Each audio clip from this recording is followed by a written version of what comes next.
Dios le bendiga, hermanos. Qué alegría poder estar en la casa del Señor y sentir la presencia y poder adorar a Dios, ¿no?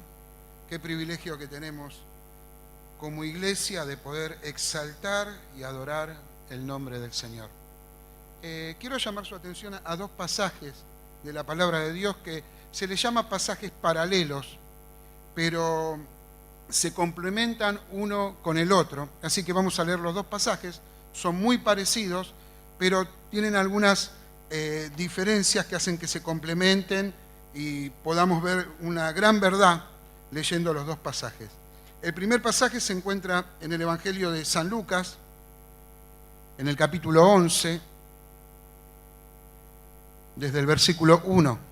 San Lucas, capítulo 11, versículo 1.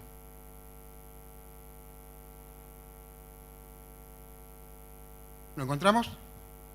Amén. Aconteció que estaba Jesús orando en un lugar, y cuando terminó, uno de sus discípulos le dijo: Señor, enséñanos a orar, como también Juan enseñó a sus discípulos. Y les dijo: cuando oréis, decid: Padre nuestro que estás en los cielos, santificado sea tu nombre, venga tu reino, hágase tu voluntad como en el cielo, así también en la tierra. El pan nuestro de cada día, dánoslo hoy, y perdónanos nuestros pecados, porque también nosotros perdonamos a todos los que nos deben, y no nos metas en tentación, mas líbranos del mal. El pasaje paralelo lo encontramos en el Evangelio de Mateo, capítulo 6.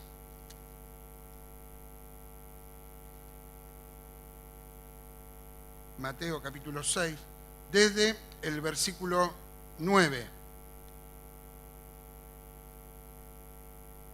Dice: vosotros pues oraréis así: Padre nuestro que estás en los cielos, santificado sea tu nombre, venga tu reino, hágase tu voluntad como en el cielo, así también en la tierra.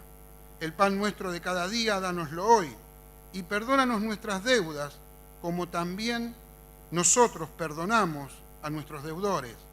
Y no nos metas en tentación, mas líbranos del mal, porque tuyo es el reino y el poder y la gloria por todos los siglos. Amén. En estos textos, el Señor, si leemos el Evangelio de Lucas, por una pregunta de los mismos discípulos que lo vieron orar y vieron cómo era su vida de oración, pregunta: Señor, enséñanos a orar, porque no sabemos cómo orar. El apóstol Pablo después en Romanos diría que nosotros no sabemos ni siquiera cómo pedir, el Espíritu Santo nos tiene que ayudar. Entonces, el Señor Jesús enseña cómo la iglesia debe orar. Y pensando en esto y mirando muchas veces nuestras propias oraciones, tanto en la congregación como personales, uno ve una carencia en algunos aspectos de nuestra oración. Está bien que oramos por nuestras necesidades, está bien que oremos por algún sentir que tenemos como iglesia, y es bueno orar al Señor, pero la oración que el Señor nos enseñó tiene ingredientes que nosotros no debemos olvidar. Y me acordaba en esta semana del hermano Pope. Hace un tiempo atrás, no mucho tiempo antes de que parta la presencia del Señor, en una predicación él dijo algo que me inquietó. Él dijo que había oraciones, no sé si alguno lo recuerda, que no se hacían. Él dijo: hay oraciones que no se hacen. Después él se explayó. Pero la palabra que él dijo fue: el problema de la iglesia es que hay oraciones que no se hacen, ¿no? Y uno mirando el Padre Nuestro, que es una oración que el Señor nos enseñó, pero no para que repitamos, ni para que recemos, ni para que aprendamos de memoria. Yo recuerdo cuando no había conocido al Señor, que me mandaban a recitar el Padre Nuestro 10 o 20 veces, ¿no? Entonces yo primero empezaba, Padre nuestro que estás en los cielos, y después tomaba la velocidad de la luz, ¿no? Y parecía, ¿vieron esas propagandas en la radio cuando anuncian una oferta y después dice, esta oferta es solamente para los que tienen 4 ojos, 5 narices, ¿no? Una cosa así, ¿no?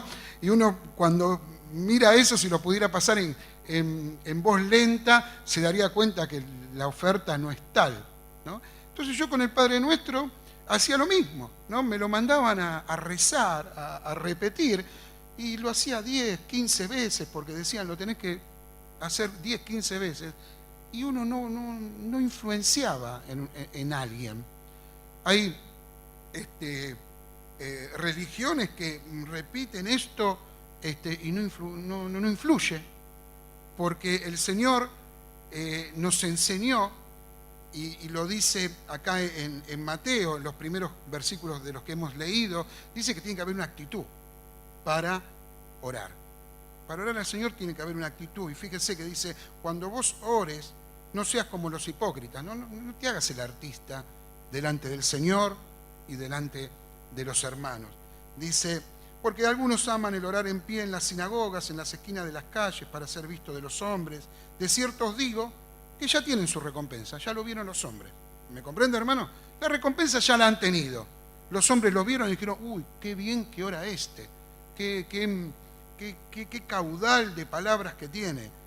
Y el Señor dice, mas cuando tú ores, entra en tu aposento y cerrada la puerta, ora a tu Padre que está en secreto, y tu Padre que ve en lo secreto te recompensará en público. Fíjense que habla de una comunión entre nosotros y el Señor. Para Dios eso es lo importante, la actitud que nosotros tenemos. Y orando, no uséis vanas repeticiones como los gentiles, que piensan que por su palabrería serán oídos. Y no se hagan ustedes, dice, semejantes a ellos. Entonces, ¿qué es el Padre Nuestro? Bueno, yo lo que veo es un error en cómo nosotros hemos tomado esto que es palabra de Dios, que es palabra de Jesús. Lo hemos tomado como un modelo, ¿no? Y en el sentido de decir, esto es un modelo de oración, es demasiado liberal. Esto es un modelo. Tómelo o déjelo. Entonces, como modelo, hemos hecho como con los automóviles, cambiamos el modelo.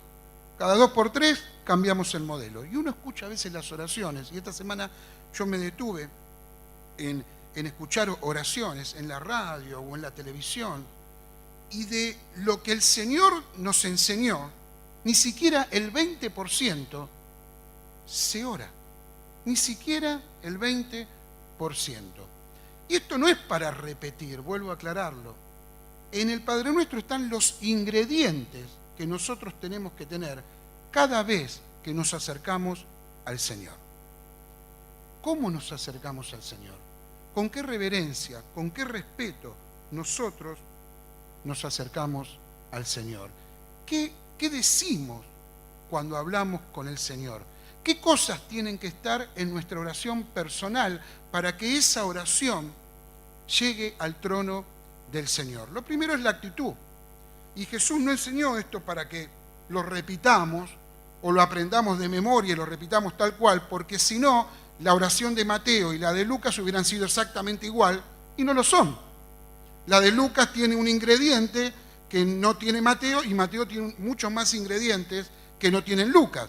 Entonces no es para repetirla, ni para usarla como una fórmula mágica, pero sí el Señor dijo, ustedes cuando oren, cuando se acercan al Padre, cuando hablan con el Padre, tienen que decir determinadas cosas, tienen que hablar con el Padre determinadas cosas.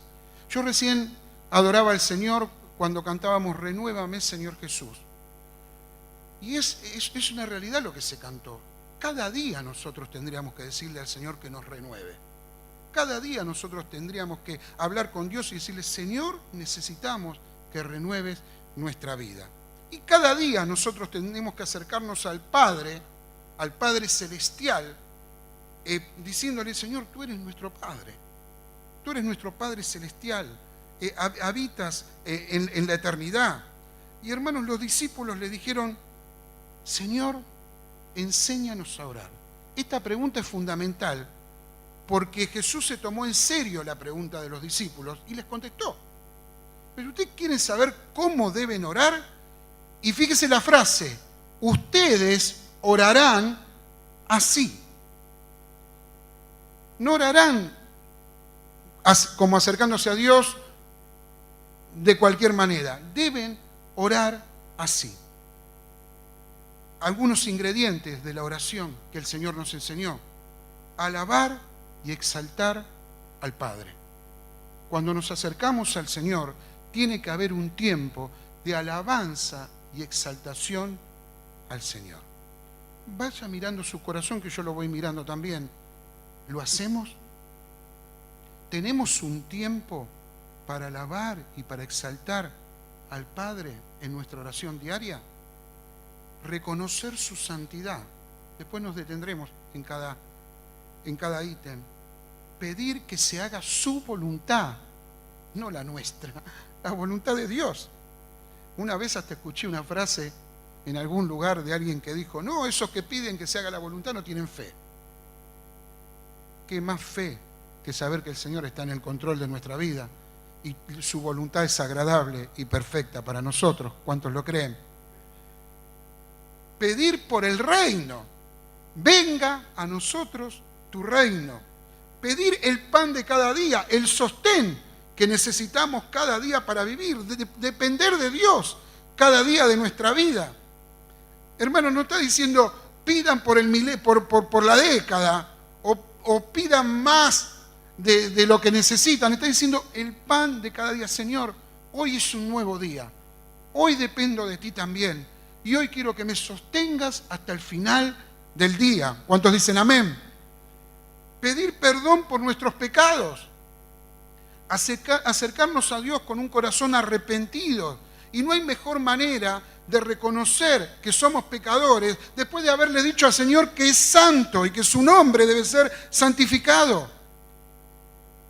Pedir que se haga su voluntad, dijimos, pedir fortaleza en las pruebas y en las tentaciones. Señor, no nos metas en tentación. Cuando pasamos por una prueba, Señor, pedimos que tu mano poderosa esté sobre nosotros y nos ayudes a soportar toda tentación. Líbranos del mal, Señor. No es pedir por el auto, por la casa o por la salud solamente, que figura dentro de lo que es el pan de cada día, porque es el sostén, la necesidad de cada día. Es pedir que nuestra vida sea una vida que agrade al Señor en todas nuestras áreas. Señor, líbranos del mal, ayúdanos a no caer en pecado para que no se corte la comunión entre vos y nosotros. Señor, ayúdanos a que el enemigo no tome partido en nuestra vida, en nuestra familia, en nuestra iglesia. Protegemos con nuestras oraciones a nuestros hermanos, a la iglesia, a nuestra familia, a nuestra vida. De eso se trata, son ingredientes. No son cosas para repetir como loritos. Son los ingredientes que el Señor nos enseñó para que nosotros en cada momento de nuestra oración podamos decir todas estas cosas. Y desde luego, hermanos, que esta no es la única oración que Jesús enseñó. Ahí en Juan 14 el Señor dice también, agregando a esto, todo lo que pidieren, pídanlo en mi nombre, para que sea glorificado el Padre por medio mío. Dice, y todo lo que pidieres al Padre en mi nombre, que dice, lo haré, para que el Padre sea glorificado en el Hijo. No es esto y nada más. Señor Jesús nos fue enseñando en su ministerio cómo debíamos dirigirnos a Dios.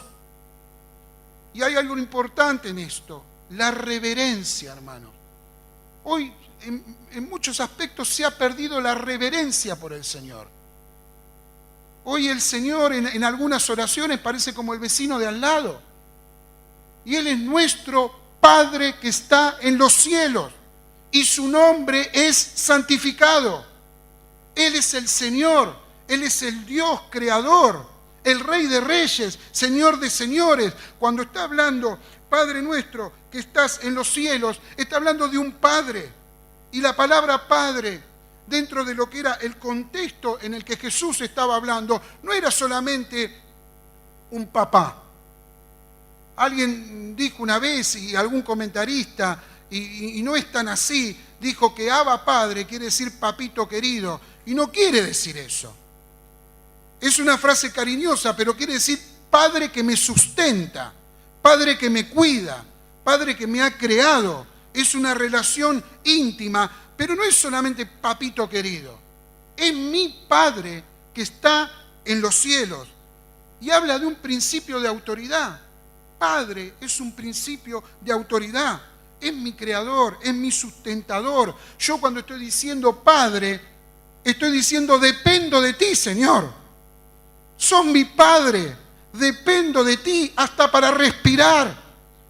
Si vos dejaras de sostener mi mano, caería muerto en este momento, porque sos mi Padre. Vos me diste la vida, me cuidás, me sustentás, y cada minuto, segundo de mi vida está cuidado por vos y por tu soberanía y por tu poder. Padre nuestro, que estás en los cielos. Cuando habla de los cielos, esta expresión habla de la majestad y de la grandeza de Dios.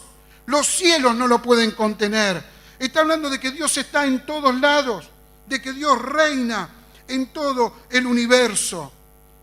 Salomón, después de haber edificado una casa inmensa y grandiosa para el Señor, en un momento de felicidad, de repente parece ser que se dio cuenta de algo, y cuando vio ese templo tan majestuoso, dijo: he aquí que los cielos de los cielos no te pueden contener, cuánto menos esta casa que yo he edificado. Cuando decimos Padre nuestro que estás en los cielos, estamos hablando de la grandeza de nuestro Dios. ¿Cuántos dicen amén? ¿Cuántos le dan la gloria al Señor? Hermanos, Dios es grande, los cielos no lo pueden contener, el universo no lo puede contener, Él excede al universo, Él es más que el universo, Él sostiene el universo. ¿Cuántos lo creen? Y a ese Dios nos estamos acercando. No es un Dios, cuando nosotros vemos estas verdades, al que le podemos decir: Señor, yo declaro que vos vas a hacer las cosas. Yo lo declaro. ¿Quiénes somos nosotros para declarar? Dios nos ha permitido en su amor y misericordia orar, no declarar, pedir, no exigir. A veces faltamos el respeto al Señor. ¿Me entiende, hermanos? Y ahí comencé a entender lo que el hermano Pope dijo aquella vez. Hay oraciones que no se están haciendo. Hay oraciones que no se hacen. Y en nuestra oración nosotros debemos reconocer la autoridad de Dios. La pregunta es: ¿glorificamos al Señor? ¿Alabamos al Señor en nuestra hora quieta, en nuestros devocionales, en nuestras oraciones, en la congregación? ¿Glorificamos al Señor como Él se merece? ¿O pasamos por alto el Padre nuestro que estás en los cielos y vamos, como dicen algunos, directamente a los bifes, porque estamos más centrados en nuestra necesidad, en nuestra vida, que en la grandeza y la majestuosidad del Señor? La oración con los ingredientes que el Señor nos enseñó. ¿Puede decir amén? Santificado sea tu nombre. Y es importante orar de esta manera, porque no solo estamos hablando con Dios, sino que nos estamos hablando a nosotros mismos. Porque cuando yo estoy orando y estoy declarando la majestuosidad de Dios y la santidad de Dios, inmediatamente a mi corazón viene mi pecado, viene mi insuficiencia ante el Señor, e inmediatamente soy transportado a la cruz del Calvario. Y cuando yo digo el Señor es santo y el Señor con su santidad me amó a mí, y la prueba de su amor está su Hijo Jesucristo en la cruz del Calvario muriendo por mis pecados, ya la oración cambia. Ya la oración no se centra en mí, se centra en Él. Cuando yo estoy declarando que Dios es santo, santo, santo, estoy diciendo: este Dios santo me perdonó, me salvó, dijo que yo era su hijo. Padre nuestro, que quiere decir Padre mío y Padre tuyo, hermano. Nuestro Padre que está en el cielo, Padre Santo. Hermanos, en nuestras oraciones tenemos que tener un tiempo para santificar el nombre de Dios, para declarar que Dios es santo, santo, santo. Y no solo en nuestras oraciones, en nuestra vida debemos declarar que Dios es santo. Con nuestra vida. El apóstol Pedro, ahí en su primera carta, capítulo 3, versículo 15, le leo una parte del texto, no todo, pero dice: sino santificad a Dios en vuestros corazones. Amén, hermanos. Santificad a Dios en vuestros corazones. Otro que dice, esta oración que el Señor nos enseñó como ingredientes para nosotros poner en nuestras oraciones, es: venga tu reino. Con una mano en el corazón. En esta semana, en sus oraciones, ¿cuántas veces pidió que venga el reino a su vida, a su familia, a su iglesia? El reino que está acá y el reino que va a venir. ¿Cuántos pedimos en nuestras oraciones que Cristo venga a buscar a su iglesia? Porque es importante. Porque de la abundancia del corazón habla la boca. Porque si yo estoy pidiendo que el reino venga, mi mira está en el reino. Y yo soy ciudadano en el reino, ciudadano del cielo. Cuando yo estoy diciendo venga tu reino, estoy diciendo mi vida no está sentada acá en esta tierra. Mi vida mira hacia el cielo, mira hacia la eternidad. Mi vida está enfocada a que el reino de Dios sea engrandecido. ¿Me comprende, hermano? Mi vida no está en las menudencias de esta tierra. Mi vida está en que el reino de Dios sea engrandecido. Mi mirada está en que un día el Señor va a venir a buscar a su iglesia. Mi mirada está en la eternidad, donde estaremos siempre con el Señor. Venga a nosotros tu reino. Amén, hermanos. El reino de Dios debe ser prioridad en nuestra vida. ¿Cuántos dicen amén? El reino de Dios tiene que ser prioridad en nuestra vida. Debemos pedir en nuestras oraciones que venga el reino de Dios. Y esto es importante, hermanos, porque si hoy los chicos, los niños están en la escuela dominical, y sería bueno que nosotros enseñemos estas cosas a nuestros hijos y que nuestros hijos en nuestras oraciones nos escuchen pedir estas cosas. Que papá y mamá están pidiendo por el reino. Entonces ellos no van a estar metidos en ver que la vida va a pasar solamente por el trabajo que van a conseguir, el auto que van a cambiar, que tanto daño le está haciendo el consumismo a la iglesia en este tiempo. Porque van a escuchar de chiquititos que papá y mamá piden por el reino, que papá y mamá son ciudadanos del cielo, que papá y mamá no se atornillaron a esta tierra, sino que viven en esta tierra para hacer luz, para hacer sal, para bendecir a otros, para predicar el evangelio. Venga a nosotros tu reino. Si nos escuchan, ellos también lo van a entender. Y un día Dios nos premiará con verlos a ellos pedir por el reino. ¿Cuántos dicen amén? Amén, hermanos. Hacemos estas oraciones. Ponemos estos ingredientes en nuestra oración personal. Pedimos que el Señor venga. Pedimos que el reino de Dios sea instaurado en nuestras vidas, en nuestra familia, que los preceptos del reino tengan influencia en nuestra familia, en nuestra iglesia. ¿Le pedimos al Señor cada día por eso? A veces nuestras oraciones carecen de los ingredientes que el Señor nos enseñó. Hágase tu voluntad. ¿Qué es la voluntad de Dios para nuestra vida? El apóstol Pablo en Tesalonicenses lo explica muy bien. Dice que la voluntad de Dios es nuestra santificación. O sea, ¿cuál es la voluntad de Dios en nuestra vida? Nuestra santificación. nuestra vida de santidad en esta tierra y nuestra santificación final en la gloria. Esa es la voluntad de Dios, que nosotros seamos santos y vivamos vidas santas. ¿Sabe que la voluntad de Dios es agradable y es perfecta?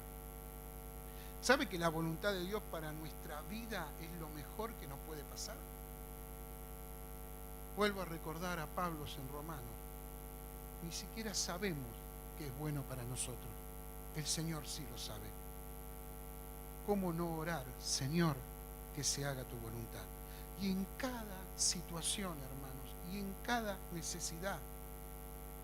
Al contrario, no es falta de fe pedir que se haga la voluntad de Dios. Eso es fe. Eso es fe. Orar por un hermano que está pasando por una situación difícil y decir, Señor, oramos por la sanidad o por la situación del hermano, que se haga tu voluntad, porque va a ser lo mejor para mi hermano y para mi hermana, porque la voluntad de Dios es agradable y es perfecta para nuestra vida. ¿Cuántos dicen amén? Hágase tu voluntad en la tierra y en el cielo, en todas las áreas, que la voluntad de Dios se haga. Cuando oramos y cuando pedimos, tenemos que pedir por la voluntad de Dios. Mire usted las oraciones en la iglesia primitiva, cuando se reunían en comunidad para orar. Yo siempre recuerdo, creo que ese capítulo 4 de Hechos, cuando empieza la persecución. Fíjense la oración de los primitivos cristianos, ¿dónde tenían enfocada la oración?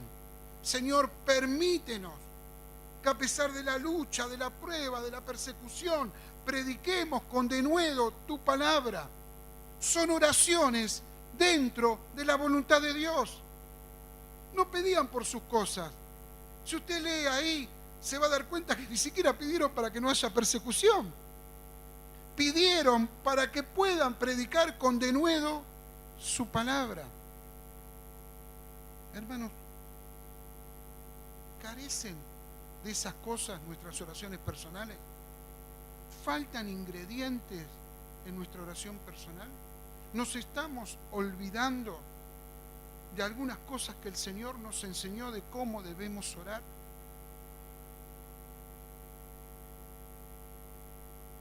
El pan nuestro de cada día, el pan que ya Dios nos dio desde el principio.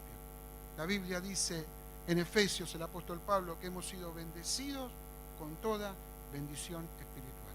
Él nos sustenta, Él está con nosotros, Él nos cuida.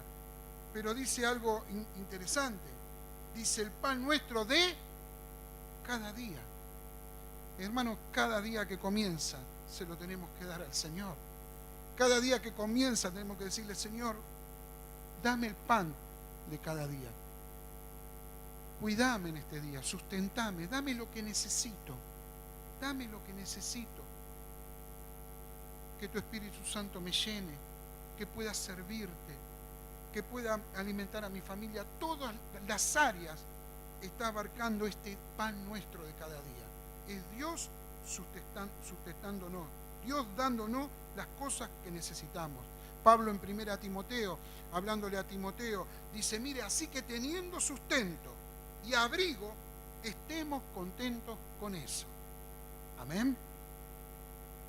A veces estamos ansiosos. Somos ciudadanos del cielo. Y cuando el Señor nos da, y nos da sobreabundante, es para que bendigamos. Amén. Esa tiene que ser la actitud del cristiano. La actitud del cristiano no es amarrocar, no es hacer graneros. Según la palabra de Dios, según Jesús, eso es de necio. La actitud del cristiano es bendecir a otros cuando a mí Dios me bendice. Hay una palabra de Jesús que no se cita en los evangelios, pero se cita, Pablo la cita, creo que es Pablo que dice, el Señor dijo, más bienaventurado es dar que recibir. El pan que Dios nos da es para bendecir a otros. Y esa actitud se ha perdido. Esa actitud se ha perdido. Yo siempre recuerdo cuando Wesley contaba que él se mantenía con un sueldo en el principio, y él le daba al Señor una parte de ese sueldo. pero luego él comenzó a escribir sermones y las editoriales publicaban sus sermones y él tenía una ganancia cada vez mayor por los sermones que se publicaban.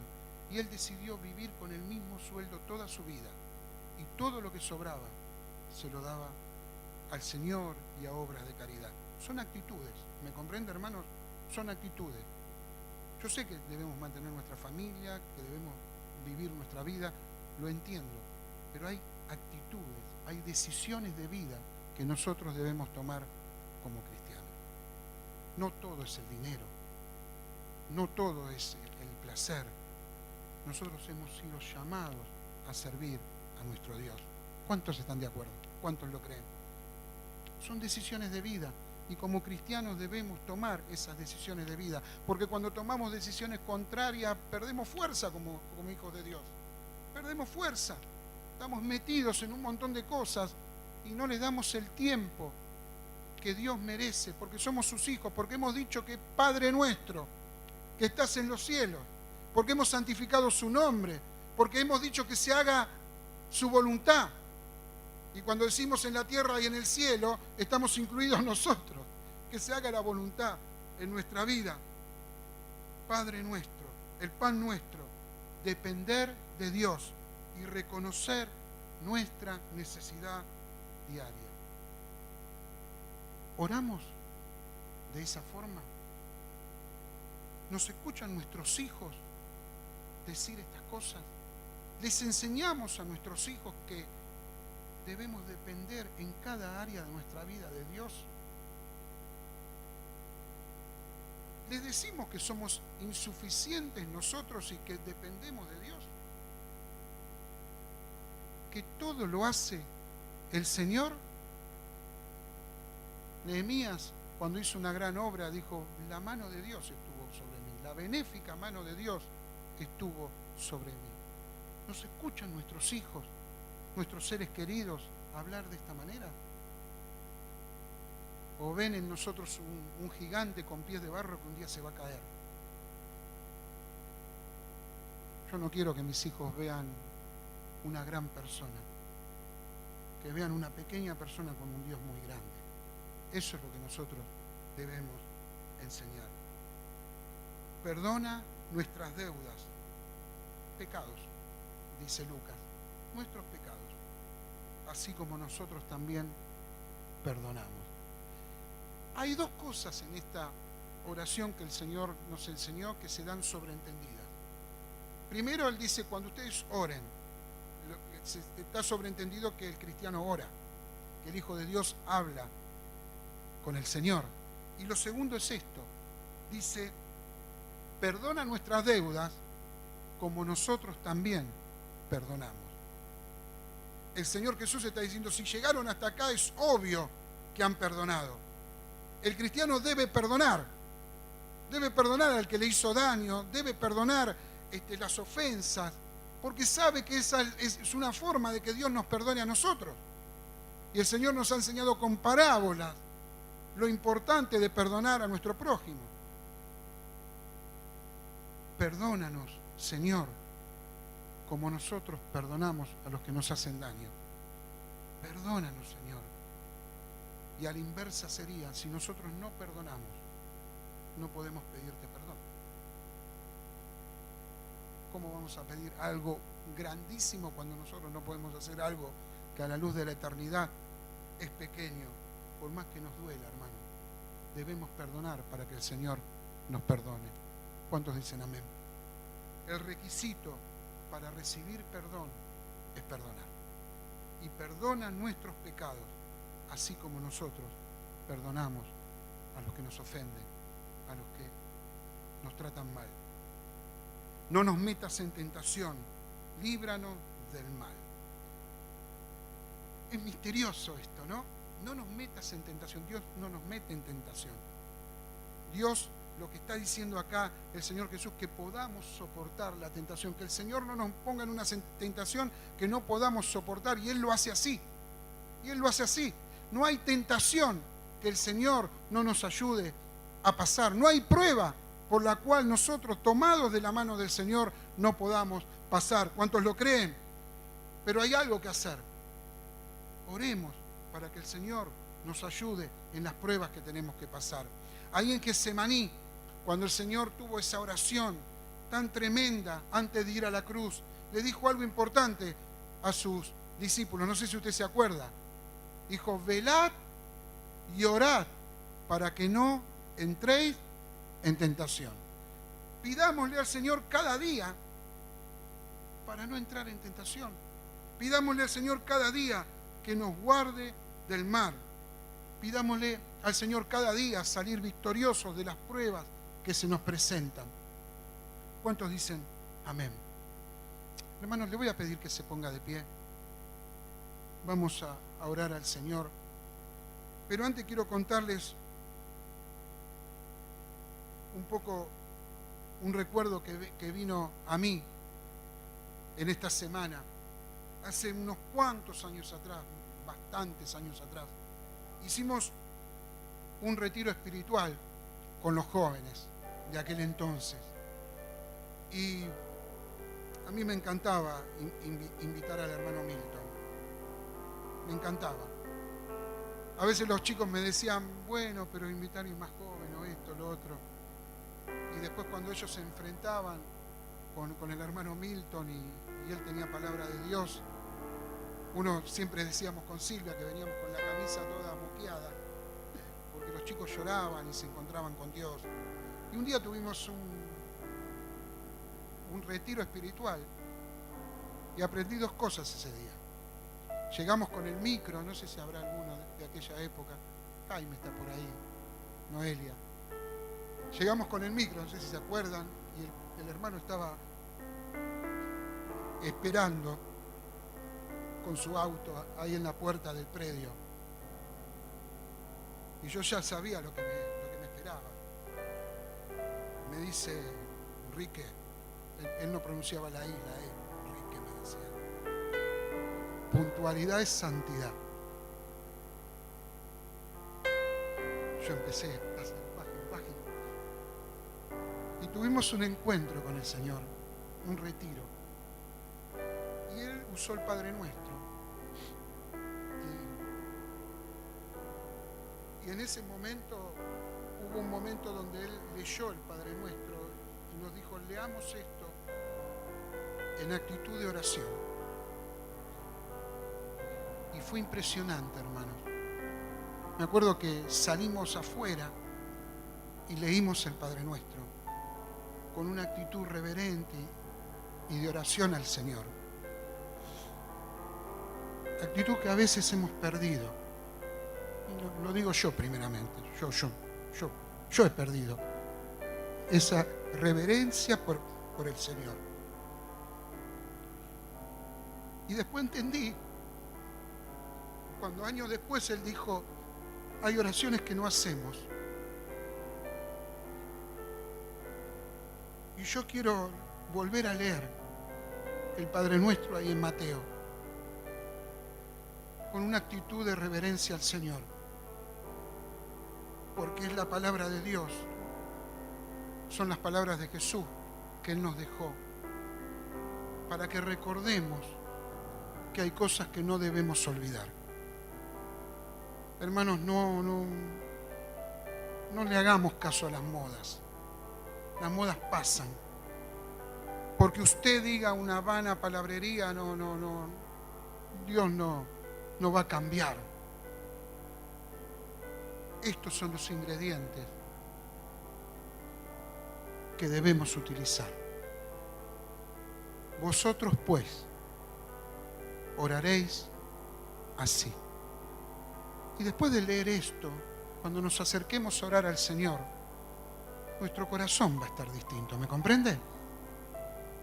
Padre nuestro, que estás en los cielos, santificado sea tu nombre. Venga tu reino. Hágase tu voluntad, como en el cielo, así también en la tierra. El pan nuestro de cada día, dánoslo hoy. Y perdónanos nuestras deudas, como también nosotros perdonamos a nuestros deudores. y no nos metas en tentación, mas líbranos del mal. Porque tuyo es el reino, y el poder, y la gloria, por todos los siglos, y en el nombre del Señor Jesús, en el nombre del Padre, en el nombre del Hijo, en el nombre del Espíritu Santo. Amén.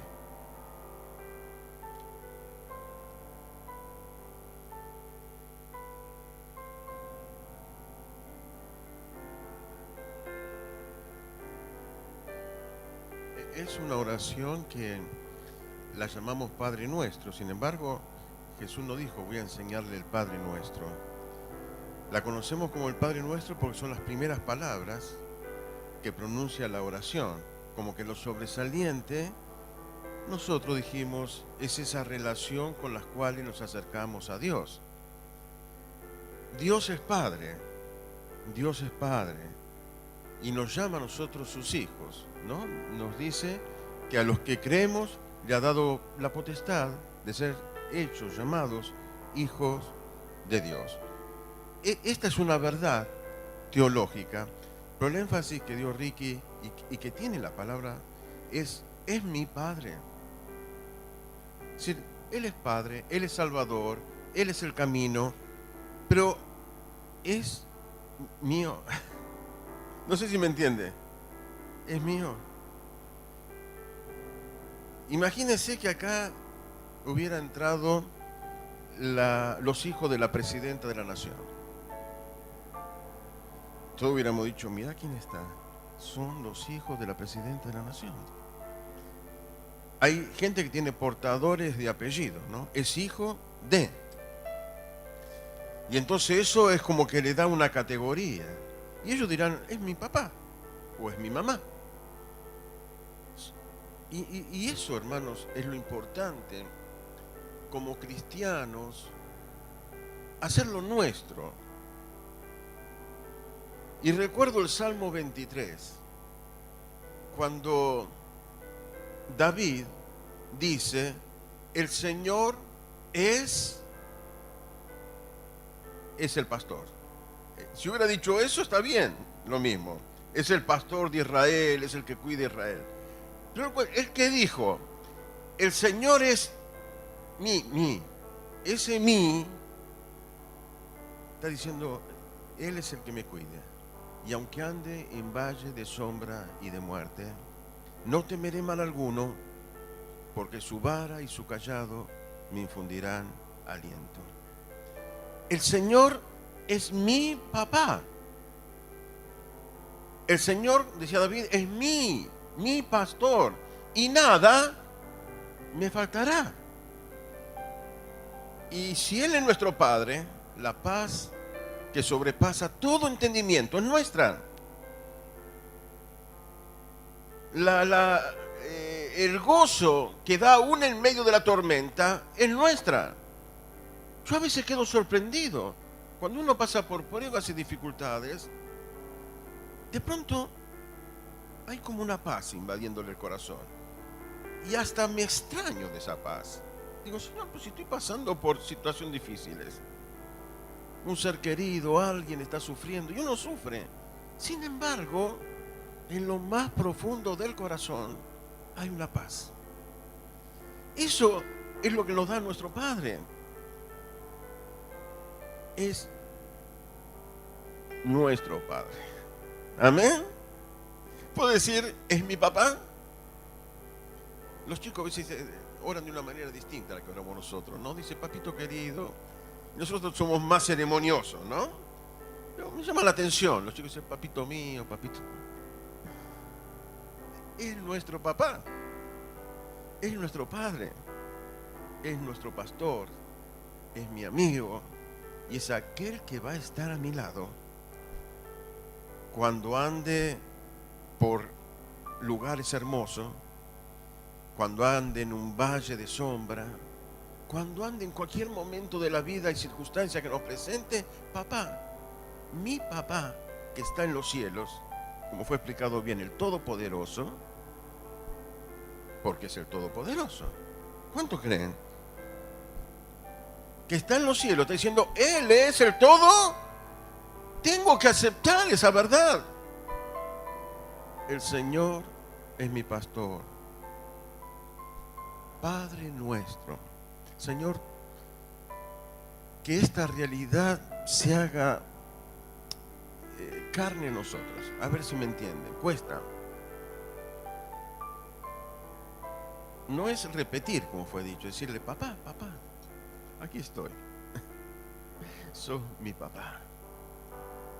Y yo como hijo me siento más privilegiado que los hijos de un hombre o de una mujer muy importantes.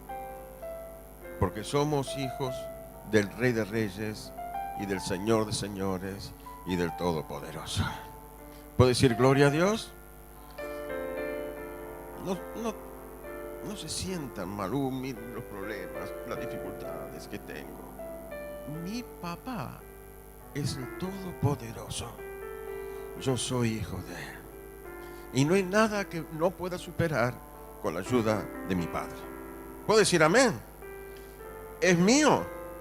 Es mi Padre que está en los cielos. Dígale, Padre, mi Padre que está en los cielos. Porque Padre nuestro vio es general. Diga, es mi Padre que está en los cielos. Y Él me va a ayudar. Y Él va a estar a mi lado. Solamente debo preocuparme de honrarlo, de amarlo y de seguirlo. Amén. De amarlo, honrarlo y seguirlo. Porque es mi papá. Cierre sus ojos unos minutos. Si usted necesita de este papá en esta mañana, pase aquí al frente. Queremos orar por usted. Y hágalo con alegría. Y hágalo con confianza. Y hágalo con fe. Diciéndolo, tú eres nuestro Padre. Y tú eres a quien recurrimos en los momentos más difíciles de nuestra vida. Eres mi papá. No tema de pasar. La iglesia esté con los ojos cerrados. Queremos ministrar ante los problemas, ante las dificultades. Él es nuestro Padre. Vamos a estar orando. Y si usted siente en su corazón de dar un paso hacia adelante, pero llévese este mensaje porque es muy importante. Es mi Padre. Es el Padre mío que está en los cielos. Y Él es el Todopoderoso. Nada me va a acontecer si no es con su permiso, con el permiso de papá. Vamos a estar orando y luego vamos a cantar y despedir la reunión.